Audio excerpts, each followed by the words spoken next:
Hello, everyone. Woo. And welcome to today's WRAD Chat. My name is Amber Peterson, and I'm the Director of Program Innovation for LitWorld.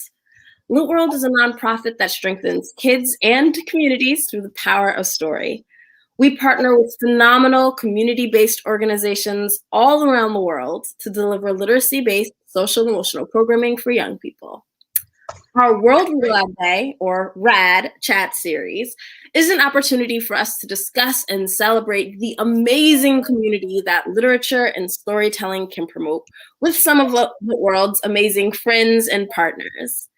Today, in honor of Women's History Month, we have an amazing guest joining us to talk about her awesome story and experiences. A very warm welcome to Mary Weinberg. Thank you. Thank you. I'm so excited to be here. Thank you for the invitation. I love literature. I love literacy. I love reading to kids. I love it. I love it. I love it. So thank you again for having me be your guest. Absolutely. Thank you. So for those of you who may not know, Mary Weinberg is a 2008 Olympic gold medalist from Cincinnati, Ohio. She is an educator, motivational speaker, and author. And we are so excited to have you with us today. I'm excited too. And I love that it's Women's Month as well. So yes. Absolutely. Absolutely. So first, it's not every day that we get to speak to an actual Olympian. So can you tell us a little bit more about your Olympic journey? Yeah, I went to the 2008 Olympic Games in Beijing, China. I was able to represent Team USA in not only the 400 meters, but I also represented Team USA in the 4x400 meter relay. And that is where I was able to win gold, running the first leg with four other lovely ladies. And without them, winning a gold medal would not have been possible. That's so exciting. I'm not so athletically inclined myself, so hey. I'm always fascinated.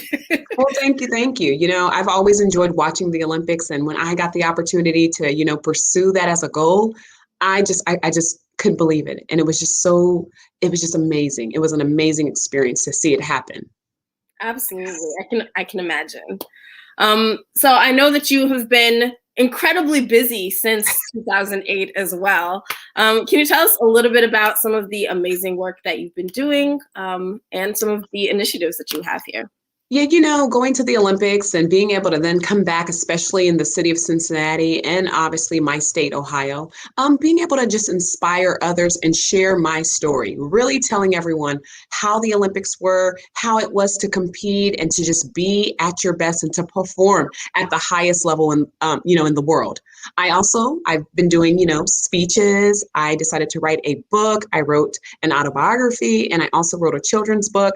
I am a teacher. I just do it all. I feel like the list can go on and on of all the things that I try to do and make sure that I'm out in my community as well.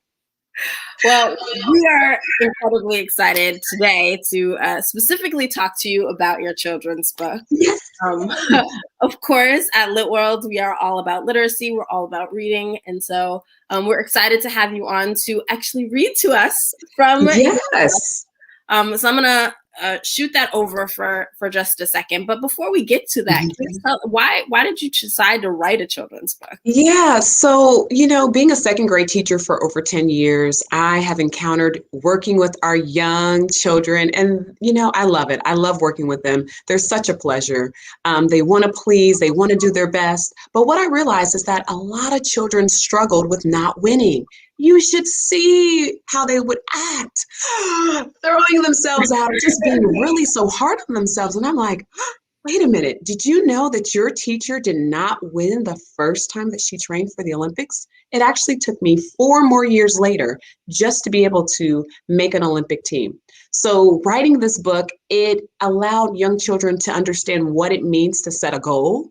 And sometimes we don't win, and we just have to learn how to pick ourselves back up again. Absolutely. Absolutely. I think that's such an important message. Yes. It's such an important lesson. I think we don't necessarily always train young people or ourselves as adults even to really deal with not winning. We don't talk about it that often. Right. And I love being competitive. I do tell them, I'm like, I am very competitive. Now, don't get me wrong, but I've learned that, hey, if it doesn't work the first time, I got to figure out another plan. And the same thing in school. If something happens in school and in your academics and it doesn't work out, let's figure out another plan of how you can reach your goal. Absolutely, absolutely. Failure is part of the process. It is. It It's is. that much better too when we know what we've overcome. So without further ado, I'm going to push it over to you so you can read. Okay. Thank you so much. Thank you so much. I'm excited. I hope everyone is ready that's out there. So the title of my book is called I Didn't Win. I'm going to show you here the cover of this wonderful, wonderful book. And it's going to be about a lovely boy named Jackson. So here we go. Jackson sprang up in his bed, excited about the new day. Today was the day of the county fair. Everyone knew that the county fair would bring fun, food, games, and lots of excitement. He quickly got dressed and walked to the door, hoping that his parents might be up. Jackson rushed into his parents' room and jumped onto their bed. Mom, Dad, get up. Today we are going to the fair. Jackson, said his dad, you scared me, and the sun is not even up. Yes, Dad, I know, but today is the day of the county fair, as he reached over to nudge his mother. Jackson's pretty excited. All right, we'll get dressed and ready to go, Dad said. I'm going to first run downstairs and make a cup of coffee. And Jackson did not like the smell of coffee, and he couldn't understand why his dad liked to drink it every single morning. Jackson tried to patiently wait until his parents were dressed and ready. He paced back and forth. He was ready to go, and the sun was starting to come up. Jackson knew his mom didn't really like the fair. She didn't like dealing with the bugs, the long lines, and the smell of the animals. She agreed to go because she knew that Jackson loved the fair so much. Finally, everyone was dressed and ready to go. Dad paused and reminded Jackson that they were forgetting their lunches. Dad, are you serious? Why do we need to pack a lunch? The fair has the best food ever, Jackson questioned.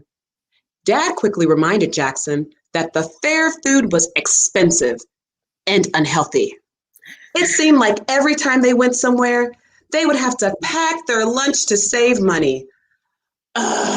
When I'm rich, I'm never packing lunch. I would just buy food at the fair, Jackson said. Well, when you're rich, you'll have every right to do that. But until then, Jackson, do you want turkey or ham? His father asked. Turkey, please, Jackson groaned. They piled into the car and drove toward the fair. Jackson's anticipation grew as the Ferris wheel came into sight. He rolled down his window and could already smell the funnel cakes, and he could also smell the manure of the farm animals. But he was too excited to care. They finally arrived. Jackson had a blast riding the rides, viewing the animals, and playing the games. He even saw some of his friends from school having a good time. He started to get hungry. Mom, Dad, can I get a corn dog and a funnel cake and an icy? Asked Jackson. Dad reminded Jackson of the lunches they had packed. Let's walk around a bit before we head to our car for our cooler. Jackson was trying to get some snacks. Jackson started to hang his head, and it was at that moment something caught his eye. That was it. A dream come true. The flyer laid on the ground, sticking out of the dirt in a nearby rock. Fastest kid in the county contest. Winner receives a coupon for a free corn dog and icy. Look at this, Jackson exclaimed. The fastest kid in the county contest. Can I enter? He knew that he was one of the fastest kids at his school, and now maybe he could get his corn dog and icy by winning the race. Let's see what happens. Jackson was excited. His parents walked over with him and he checked into the race just in time. The race starter lined everyone up and she spoke loudly into the microphone. On your mark, set, go! The crowd started to roar, and the kids were off. Jackson took off and ran as fast as he could toward the finish line. He was neck and neck with two other kids, and he gave it everything he had all the way through the finish line. I think Jackson probably was very determined. He won the race. Jackson was so happy he beamed with joy. The race starter congratulated him and presented him with a coupon for a free corn dog and icy. She also told him that by winning the race, it qualified him for the fastest kid in the state contest to be held in July at the state fair. Wow, Jackson couldn't believe it. He ran over to his parents and said, "Mom and Dad, will you take me to the state fair to run in the fastest kid in the state contest?" "Well, we'll have to check our schedule, Jackson, but since you did qualify, we will make every effort possible to take you," Dad said. As Jackson rode home from the fair, he stared out the window and daydreamed what it would be like to be the fastest kid in the state. "I want to win the fastest kid in the state contest," he whispered to himself. He decided to say it a little louder so that his parents could hear him. "I want to win the fastest kid in the state contest." "Well," said his father, "it sounds like you just set your first goal." "What? What's a goal?" asked Jackson. "A goal is something you decide you want to accomplish or do," said his father. "And once you set a goal and decide what it is you want to accomplish, then you work hard towards achieving it," Mom chimed in. "So, how do I work toward winning the race at the state fair?" asked Jackson. His father started telling Jackson about when he was in high school and what it was like to run track. He told Jackson all about how they would practice technique, work on their speed, and train their bodies by running workouts. His dad reminded Jackson that training wasn't easy, and he would help him put together a plan. For the next few weeks, Jackson worked very hard to prepare for the race. Almost every day he did something to improve his running. Jackson practiced his running form. He ran sprints up and down the street. He even did jumping jacks to work on his coordination. He wanted his friends to see that he meant business. Looks like Jackson's going to get it together for this race. The day of the state fair finally came, and Jackson was nervous, and he had a funny feeling in his stomach as his parents drove him to the fairgrounds. Once they arrived, Jackson didn't know if he wanted to race anymore. He wasn't sure. The other kids looked very fast, and there was so many spectators in the stands to watch. There was even a special guest at the race who had won an Olympic gold medal. Her name was Mary Weinberg, and she was the celebrity starter of the race. Mary called for all the kids to come to the starting line. Jackson thought maybe he would go hide in the bathroom, but he found the courage to walk over to the start of the race. "I want to wish you all good luck. Do your best, and after the race, come and see me at my booth for a chance to win an Olympic to hold an Olympic medal," said Mary. "Runners, please take your place on the starting line." I'm pretty sure that she was going to let them hold the gold medal. "You can do this," Jackson whispered to himself. "On your mark, set, go!" The kids were off. Screams filled the stand. Jackson was running as fast as he could. His legs were moving faster than they had ever moved before. He tried to push even harder, and he gave it everything he had. But he did not win. Jackson finished in 6th place. He felt so disappointed. He could feel a lump forming in the back of his throat, and he tried to hold back his tears. He left the track and rushed behind the stands so that no one could see him. Jackson sat crying. "I'm a loser," he said. "What's wrong?" said a small voice that caught Jackson off guard. He looked up and he saw two girls staring at him. "I'm a loser," Jackson said. Oh, Jackson thinks he's a loser. "Why would you say that?" asked the taller girl.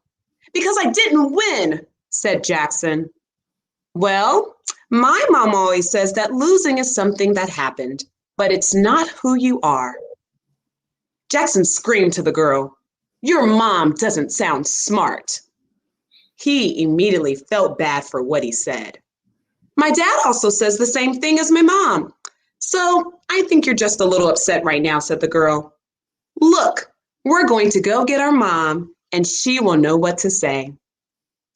Jackson continued to sulk, kicking his feet at the pebbles, and before he knew it, the girls were back. He couldn't believe it. Their mom was the starter of the race. She was the Olympic gold medalist, Mary Weinberg. He got up and he continued to stare. "Hey there, lovely. What's wrong?" she asked. Jackson was speechless. "So my daughters told me that you were back here crying and that you called yourself a loser. Is that true?" she asked. Uh, uh, Jackson started to stutter. He couldn't believe it. It was Mary. "I didn't win the race. I wanted to win so bad and I worked so hard to win, but I lost." "Well, you sound like a success to me," said Mary. "How can you say that? I set the goal to win and I didn't even come close. That sounds like a loser," said Jackson. My dear, you are incorrect. You are definitely a success." Jackson looked even more confused. She continued, "Look, you told me that you set a goal and you worked hard to achieve it. Reaching your goal is not what makes you a success. Having a goal and working to accomplish it is what makes you a success. It's about not giving up, and it's all about doing your best." Jackson didn't know what to say. Mary asked him, "Did you work hard to accomplish your goal?" "Yes," whispered Jackson. Mary helped him back to the track and reminded Jackson that he could be satisfied with the result, no matter what place he finished. She reminded him that when she had run professionally, she had lost almost every race that she had won in. "Did you know that I went to USA Nationals 4 years in a row and I came up short before I accomplished my goal to finish top 3 in the 400 meters to make the USA team?"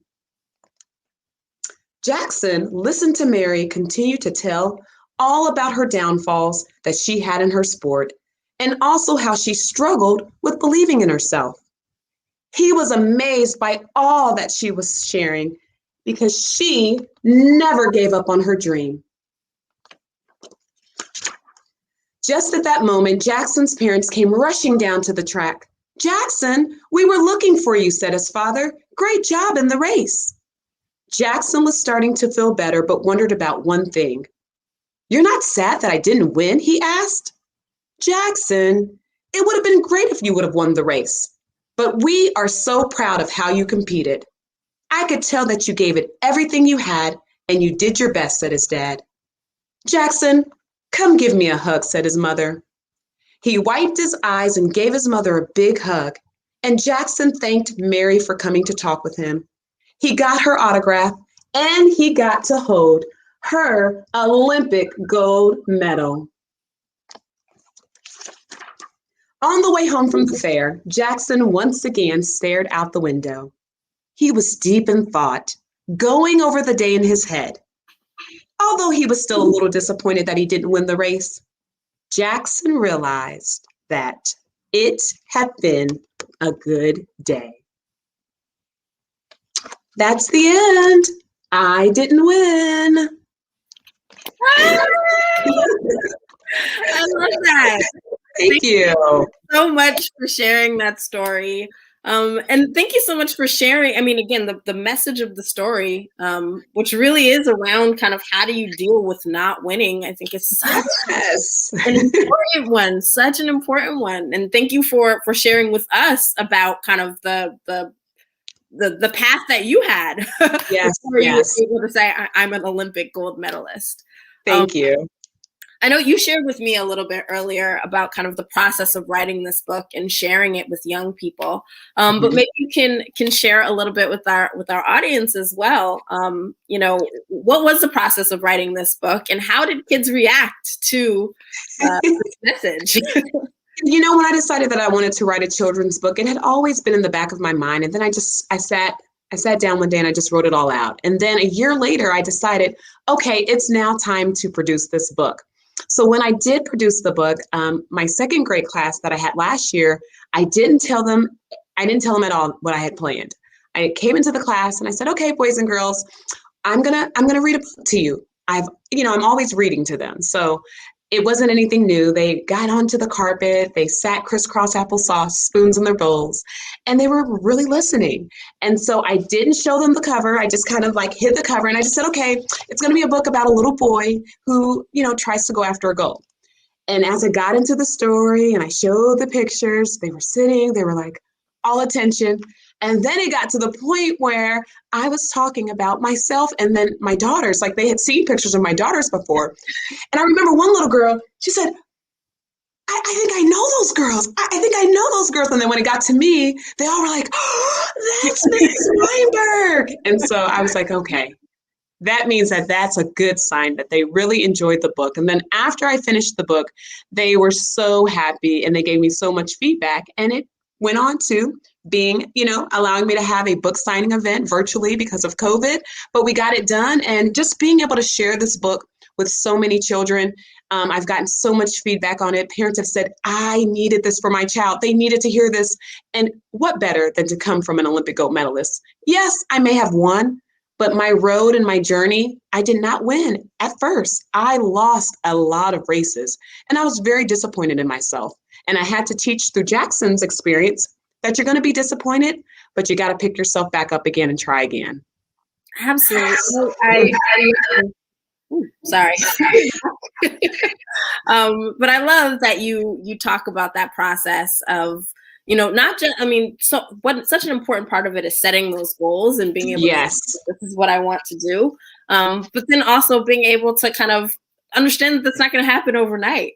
It doesn't, unfortunately. That's real life. Absolutely. And, to start to think about us not necessarily reaching every single goal, not as a reflection of us and our failures, but, just an opportunity to try again. Exactly. Do it better. As we think about Women's History Month, I think that there is a narrative that a lot of young women and girls kind of grow up with, that we are supposed to be incredibly risk averse, thinking about, the things that we are pushed into are typically things that we are expected to succeed at.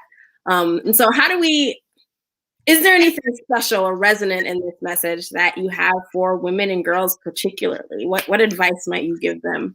I just would definitely tell them you go through journeys for a reason. And in this particular case, especially whether it's in Jackson's case, whether it's in my case, you just got to keep your head up and keep believing in yourself. That was one thing that I did not do. I did not believe in myself at first. And once I figured that out, I said that my world is limitless, endless. All of the goals and everything that I want to accomplish, I'm going to go full force ahead and I'm going to try to accomplish them. So that would be my advice to them, is to just stay positive, just keep trying. And if something doesn't work out the first time, don't be afraid to keep going after that goal. Absolutely. Absolutely. Thank you so much. Thank you. For this amazing story, for speaking with us. Today, you've been awesome and you've offered such a wealth of information and expertise. If you want to connect with Mary, you should go to www.maryweinberg.com here on the screen. We're so happy to have spoken with you today, and we can't wait to see what you are doing next.